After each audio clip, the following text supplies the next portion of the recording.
So you have all have heard about an equation, very well-known equation of physics, that is called E equals to mc squared, which is basically a mass energy equivalence relation. Mass energy equivalence relation means the relation between mass and energy. We can say that every mass energy is associated, which is given by mc squared. With every mass and energy E is associated, which is given by mc squared. Okay, so today we will try to obtain the formula for E equals to mc squared. How we will do it? Here we go. So suppose we have a particle of mass, a body of mass m, which is moving with a speed v. Okay, which is moving with a speed v. Now suppose a force F is acting on it in the direction of its motion. So how does that force will be defined? That force is defined as F is equals to rate of change of momentum. Rate of change of momentum is dp by dt. It is well known, and we know that p is given as m times v. Momentum is defined as mass times velocity. Okay, now in classical physics we see that mass is constant.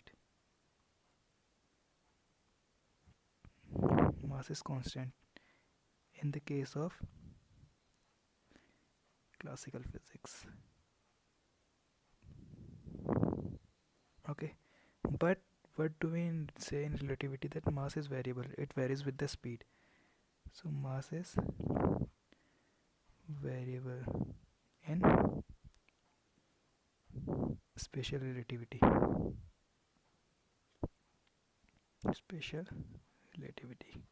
Okay, so what we will have here, that mass and velocity both are variable, so they will be differentiated as first function times second function.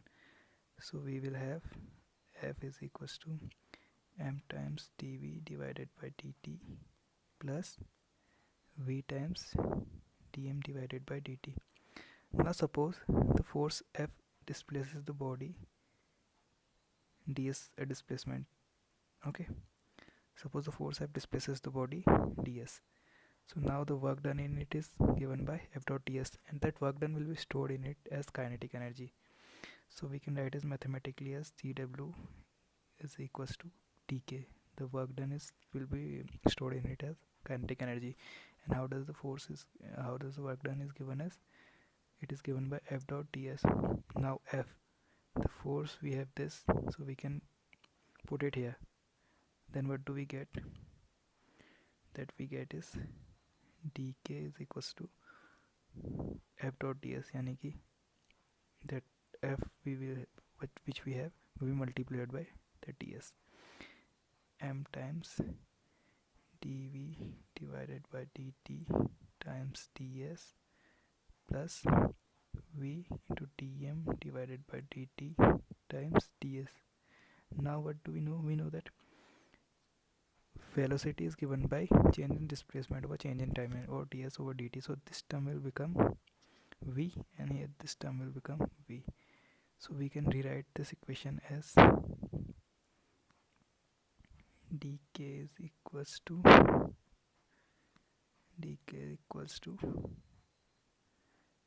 m times, this will become v, and dv will remain as it is, plus v, this will also become v, so v into v times dm. So this is our equation 1. So remember this, we will need it again. Okay, now one more thing in relativity we have is mass is defined as rest mass divided by, this is rest mass, divided by 1 minus v squared divided by c squared.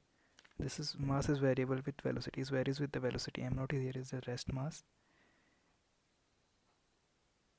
and c is velocity of light. Okay, so we can square it both sides. What do we get? We get m square equals to m naught squared.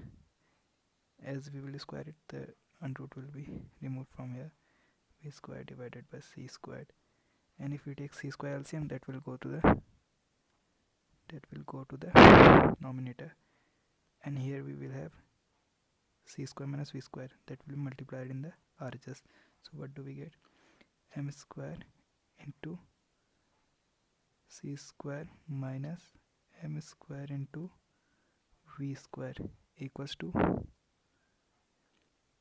m naught squared into c squared.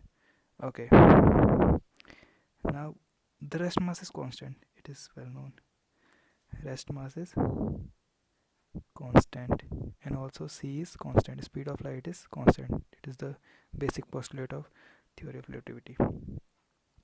Now if we differentiate it, what do we get? The constant differentiated will be 0, and here c square is constant, so we get 2m times, because mass is variable, dm into c squared minus m and v both are variable here, so first function into second function.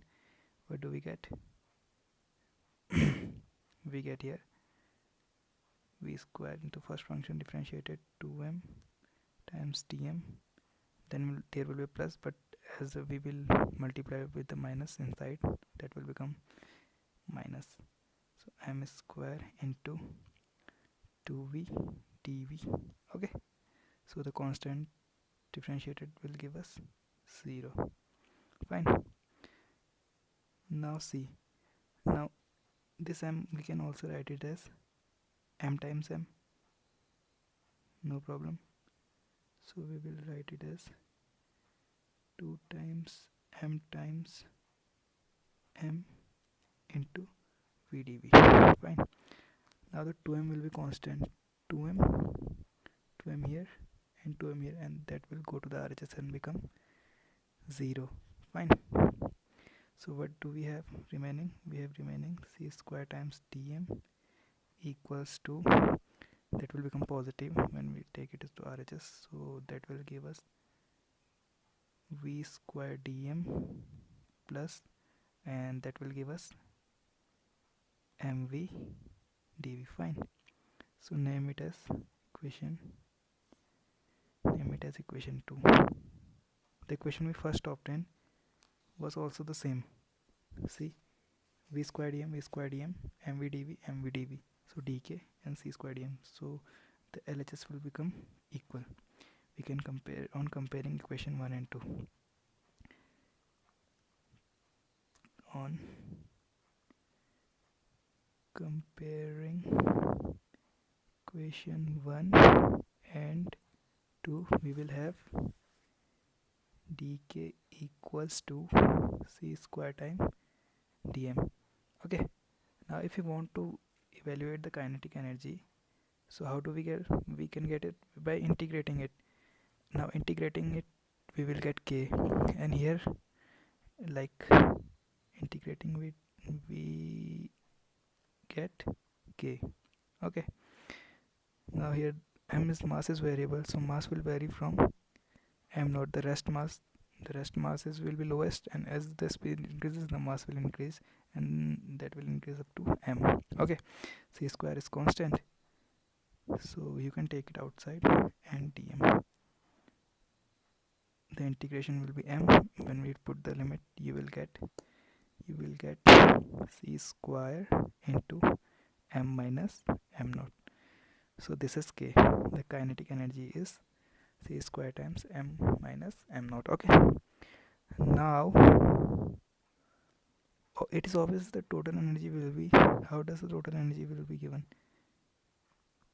Total energy, obvious that the rest, if the rest mass energy is m naught times c squared, when it is at the rest, the energy is lowest, the energy with it will be lowest, that will be m naught times c squared. Now when it starts moving, it will gain some kinetic energy. that kinetic energy and the rest mass energy will make total energy. We just calculated the kinetic energy as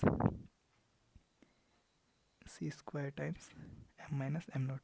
So we can put it here. Total energy can be represented by E equals to m naught c square plus c square into m minus m naught. So when we will multiply the c square and c square inside, the second term will be cancelled out and we will be having A equals to mc square, which we want to evaluate. So that is the final answer, hence proved. Okay, thank you.